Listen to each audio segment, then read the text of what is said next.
Oh my god, this chapter was absolutely insane. I mean, if you can't already tell by the thumbnail and the title, this chapter was so damn unexpected. I still kind of don't know what's going on, but I'm not even gonna waste any time. Let's just get right into it. And this chapter starts off with the GOJO flashback, so you can just already put together what's happening. As soon as you see a character have a flashback, you just know that that's not a good sign. The chapter starts with Geto saying yo to GOJO, who's looking stupefied. GOJO says this is awful. Geto pouts and says GOJO is being rude. GOJO says that he told his students that when you die, you're alone, so he hopes that this is just an imagination. Geto asks who cares. GOJO replies it matters, about my father, but then leaves the topic saying he left it to Shoko to handle it, so it's alright. So kind of a confusing statement there at the very end. GOJO slightly alludes to his father here, and to this point we have absolutely no knowledge of like any other GOJO clan member that I can think of at this moment. If I'm wrong, correct me in the comments below. It's like 2:30 in the morning right now, so my brain's not at 100%. So we continue with Geto asking how was the King of Curses. GOJO answers that Sukuna was damn strong, even go all in for it. GOJO says he's not sure if he could have won even if Sukuna didn't have Megumi's curse technique.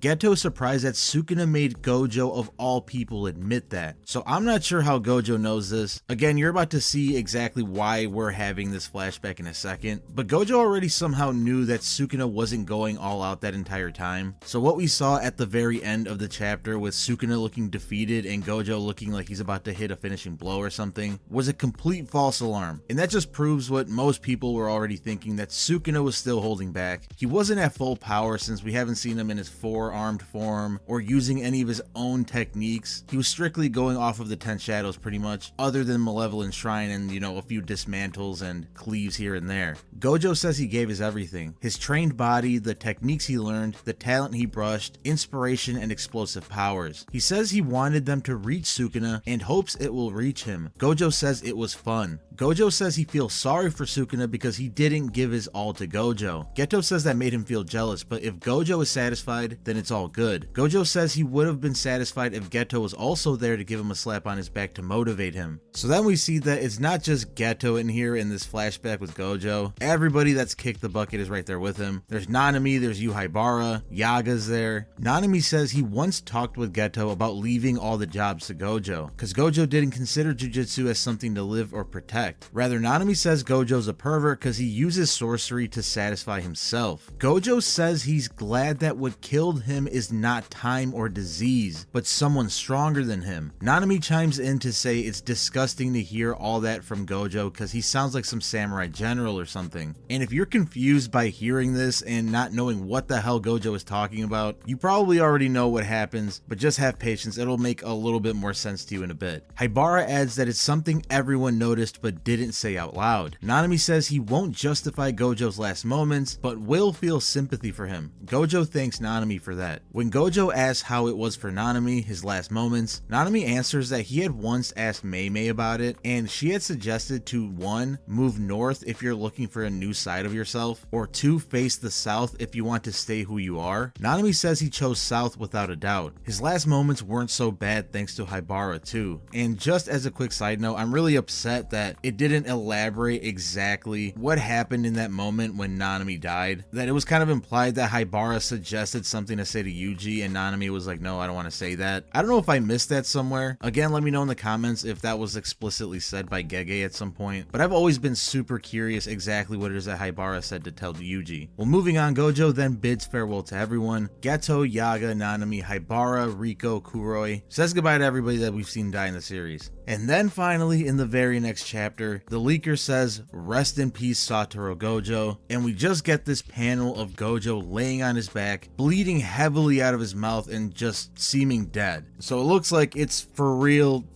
this time. Gojo is gone. Sure, maybe he has like a little moment where he has like his last dying moments with Yuji and the other students or something, but like this is it. Like he's done. I don't think we're coming back from this, and that's completely insane. I did not think that this was going to happen this way. This is coming out of complete left field, and I just knew it. I knew that Gege was gonna completely destroy our souls, and he made us wait an extra week to do it to us. Well, we cut back to the present time. We see Sukuna explaining Maharaga's adaptation. Sukuna says, upon being hit once by an attack, Maharaga's adaptation slowly starts analyzing it. Its completion is based on time passing, and during that time, if it takes more hits, it speeds up. And for a technique that it has adapted to, the analysis never completes and continues on to further adaptation. What I wanted for Maharaga was a blueprint on which I could break your infinity. When Maharaga first adapted to your infinity to negate and nullify your infinity, it altered the nature of its cursed energy, but that is not something I can do, so I waited until a further adaptation emerged that worked for me. The second adaptation was exactly what I wanted. That was not projecting slashing attacks like I do. It was an expansion of the technique's target. The technique's target was not Satoru Gojo, but expanded into space, existence, the world itself, and cut it. Your infinity did not matter. So long as you existed in that space, that world, you would be cut along with the space and the world around it. It was an almost impossible skill, but it was quite a great blueprint to use. So I know a lot of that might not make a whole lot of sense, so I kind of just want to give my version of this explanation really quick. Essentially, Sukuna is saying that the first time that Maharaga adapted to Gojo's Limitless, it altered its own cursed energy to do so, and Sukuna says that that wasn't something that he could do, implying that what he just did in order to get rid of Gojo was used by Sukuna himself and not Maharaga. So I think this is implying that Sukuna can now use Maharaga's ability. I don't know if this means he can use a sort of extermination, or if he just gets his adaptability, whatever, but pretty much what he revealed is that Maharaga just continuously adapts to something. It never actually stops adapting once it finds a solution to the curse technique it's adapting to. So as Maharaga continued to adapt to Limitless, it found another way to adapt to it by somehow being able to cut space and existence itself. Like the way it's being said, it's kind of like cutting reality or something. So that's why Sukuna says that it didn't matter if Gojo had his Limitless or not, because at that point the adaptation allowed him to cut through literally anything. And it sucks, we don't actually see this happening, so we don't know if it's Maharaga that like snuck up behind Gojo and cut him, or if it was Sukuna using Maharaga's ability. We don't see that, but what we do see is Gojo's body completely split in half. If you had your doubts, well, here's your confirmation that it's probably over. In a way, our boy died standing. He fought to the very end, and Sukuna acknowledges this. He says, "Good job, Satoru Gojo. I will never forget you." As Sukuna says, "Don't let me down," the narrator explains that without any moment of feeling sorrow for Gojo's death, the one that came in is Thunder God Hajime Kashimo. So the story pretty much just wants us to forget about Gojo for a second and realize that things are still happening, that the fight is still not over. So as soon as Gojo's death is confirmed, of course Kashimo is the one that cares the least because he barely even knows Gojo. So while everyone's back there probably grieving, it is now officially Kashimo's turn to fight Sukuna. So we're finally going to get to see the secret curse technique that Kashimo saved for Sukuna specifically, and that's going to be cool. But I just want to go back to Gojo really quick. I'm still freaking mind blown that he's gone. Like this is it, he's gone. And I know we're probably going to get a better explanation as to how exactly this happened in the next chapter, or at least when official translations come out. So I definitely want to subscribe for that. But man, it just, I don't know. I mean, I guess this is probably like the most honorable way that Gege could have drawn this. You know, starting with the flashback, everyone probably knew what was going to happen from that point, and make it to where the chapter starts off with Gojo kind of giving his final words in more of a tranquil setting than the complete barren wasteland that they are in the present time. Well, as they say, life stops for no one. So although many people out there, including myself, are super bummed out that Gojo will no longer be in the story, we still have a lot yet to come. So take a deep breath, guys. Let me know in the comments below what you think about this chapter, what you think about Gojo's farewell. Rest in peace, Satoru Gojo. You will be greatly missed, and I'll see you guys in the next video.